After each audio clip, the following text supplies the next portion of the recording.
జై శ్రీమన్నారాయణ. కిష్కింధాకాండలో అయితే అక్కడ లక్ష్మణుడి దగ్గరేమో ఇంకా చాలామంది వానరులు ఉన్నారు.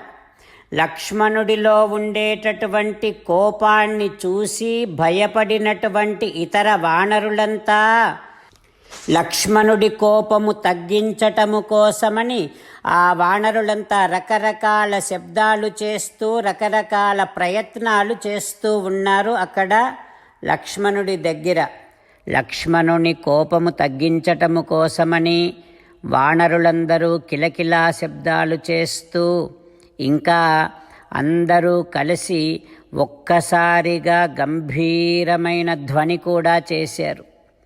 వారు చేసినటువంటి ఆ ధ్వనికి సుగ్రీవుడు మెల్లగా నిద్రలో నుండి మేల్కొంటూ ఉన్నాడు.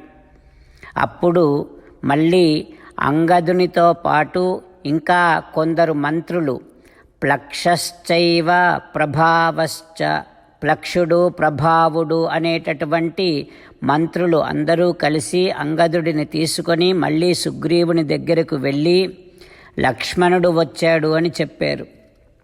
హో సుగ్రీవా, అర్ధ ధర్మయోహో వక్తుం ఉచ్చావచం ప్రాప్తం లక్ష్మణం. ముఖ్యమైన విషయాలు మాట్లాడడానికి లక్ష్మణుడు వచ్చాడు అని చెప్పారు వారంతా. ఇంకా మంత్రులంతా సుగ్రీవుని దగ్గరే కూర్చొని సుగ్రీవుడిని ప్రసన్నం చేసుకునే ప్రయత్నం చేస్తూ సుగ్రీవుడితో ఈ రకంగా అంటూ ఉన్నారు. రాజా, భ్రాతరౌ రామలక్ష్మణౌ, ఆ రామలక్ష్మణులు ఇద్దరు సత్యసంధౌ, సత్యసంధులయ్యా, మహాభాగౌ, మహానుభావులయ్యా.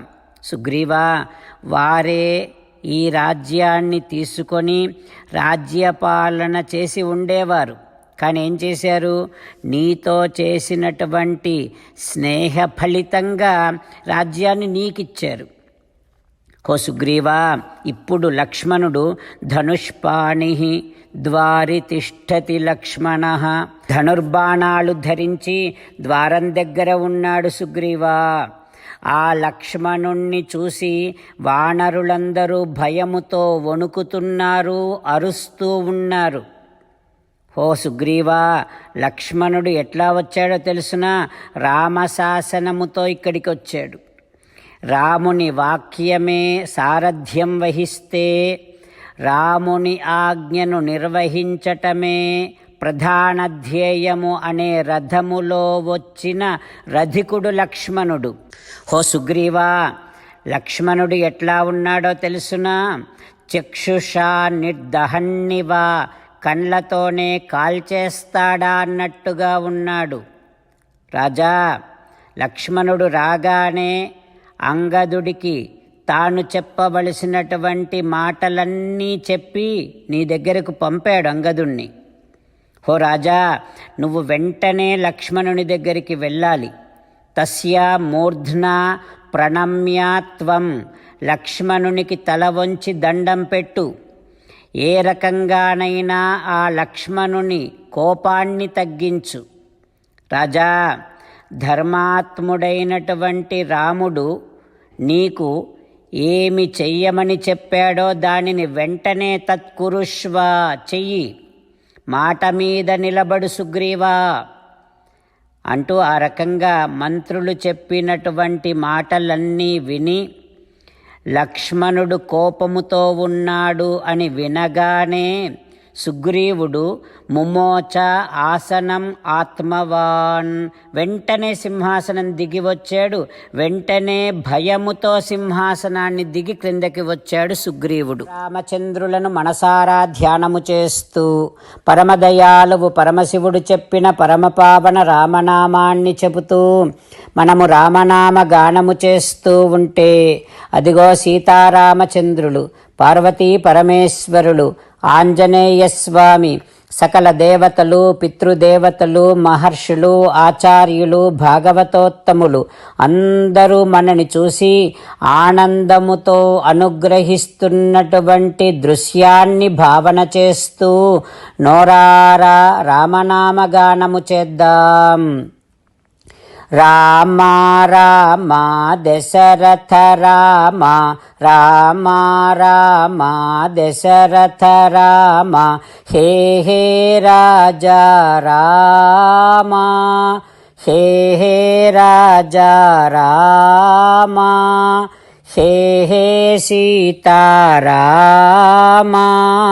హే హే సీతారామ. జై శ్రీమన్నారాయణ. భక్తులకు ప్రత్యేకమైనటువంటి విజ్ఞాపన. మీకు అన్ని విషయాలలో వెంటనే మంచి ఫలితాలు రావాలి అనంటే ప్రతిరోజు 1 నిమిషం వెచ్చించి నారాయణాస్త్రాన్ని చదవండి. ఇక మీకు తిరిగే ఉండదు.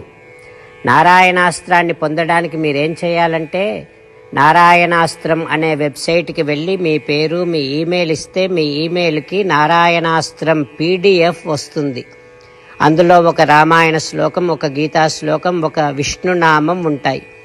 ఆ 3ంటిని కలిపి నారాయణాస్త్రం అంటాం. ప్రతి ఒక్కరికి వేరువేరు శ్లోకాలను ఇస్తున్నాం.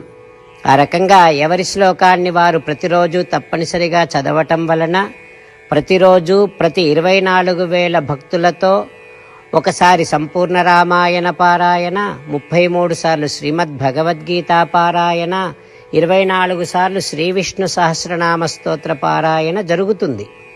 ప్రతి ఒక్కరికి అంతటి విశేష ఫలితము ప్రతిరోజు లభిస్తుంది. అందుకని మీరు మీ కుటుంబ సభ్యులు అందరూ ఒక్కొక్కరు ఒక్కొక్క నారాయణాస్త్రాన్ని వెంటనే పొందండి. జై శ్రీమన్నారాయణ. శ్రీమద్ భగవద్గీత సారాంశముగా 18వ అధ్యాయములో 65 నుంచి 69 శ్లోకముల ద్వారా శ్రీకృష్ణ భగవానుడు మనందరినీ ఒక 8 పనులు చేయమని చెబుతూ పరమాత్మ ఈ రకంగా అంటూ ఉన్నాడు. ఎవరెవరైతే నేను చెప్పిన ఈ 8 పనులు చేస్తారో వారందరూ నాకు చాలా ఇష్టమైన వారవుతారు. అప్పుడు వారిని నేను సకల పాపముల నుండి సకల దుఃఖముల నుండి విముక్తులను చేసి నా అంతటి వారిగా చేసుకుంటా, తరగని ఆనందాన్ని అనుభవింపచేస్తా. నిజమే చెబుతున్నా, ప్రమాణము చేసి చెబుతున్నా అంటూ సాక్షాత్తుగా దేవదేవుడైన శ్రీమన్నారాయణుడైన శ్రీకృష్ణ భగవానుడే మనను ఈ 8 పనులు చేయమని చెబుతూ ఉన్నాడు కనుక, హో శ్రీమన్నారాయణ కరిష్యే వచనం తవ, తప్పకుండా చేస్తా, నువ్వు చెప్పినట్టే చేస్తా అంటూ మనం ప్రతిరోజు దేవదేవుడైన శ్రీమన్నారాయణుడికి ఈ రకంగా మాట ఇద్దాం. హో శ్రీమన్నారాయణ, నువ్వు చెప్పినట్టే నేను నిన్నే సంతతము ధ్యానము చేస్తూ ఉంటా. హో శ్రీమన్నారాయణ, నువ్వు చెప్పినట్టే నేను నీ భక్తుడిగానే ఉంటా. హో శ్రీమన్నారాయణ, నువ్వు చెయ్యమన్నట్టే నేను నా విధులను కర్తవ్యాలను నీ సేవగా నీ తృప్తి కోసమనే సక్రమంగా నిర్వర్తిస్తూ ఉంటా. హో శ్రీమన్నారాయణ, నువ్వు చెప్పినట్టే నేను నీవాడిని అనే మహావిశ్వాసాన్ని సంతతము కలిగి ఉంటూ నా హృదయములో నీకే నమస్కరిస్తూ ఉంటా. హో శ్రీమన్నారాయణ, మామేకం శరణం వ్రజ, నన్నొక్కడిని మాత్రమే శరణు వేడుకో అని నువ్వే అన్నావు కనుక నేను నిన్ను ఒక్కడిని మాత్రమే శరణు వేడుకుంటా. హో శ్రీమన్నారాయణ, మా శుచః, ఇక దుఃఖించకు అని నువ్వే నాకు భరోసా ఇస్తూ ఉన్నావు కనుక నేను ఇక దుఃఖించను. హో శ్రీమన్నారాయణ, నువ్వు చెప్పినట్టే నువ్వు నా కోసమని చెప్పిన శ్రీమద్భగవద్గీతను ఎప్పుడో ఒక్కసారి కాకుండా ప్రతిరోజు కనీసము 1 శ్లోకాన్నైనా అనుసంధానము చేస్తూ గీతోపదేశాన్ని జ్ఞాపకం చేసుకుంటూ ఉంటా. హో శ్రీమన్నారాయణ, నువ్వు చెప్పినట్టే నువ్వందరి కోసమని చెప్పిన శ్రీమద్భగవద్గీతను తెలియని భక్తులందరికీ తెలియచేసే నా వంతు ప్రయత్నాన్ని నిరంతరము కొనసాగిస్తూనే ఉంటా. హో శ్రీమన్నారాయణ, నేను నువ్వు చెప్పినట్టే చేస్తా, నీకు నచ్చినట్టే ప్రవర్తిస్తా, నీకోసమే పని చేస్తూ ఉంటా. కరిష్యే వచనం తవ. సర్వం శ్రీకృష్ణార్పణమస్తు. జై శ్రీమన్నారాయణ.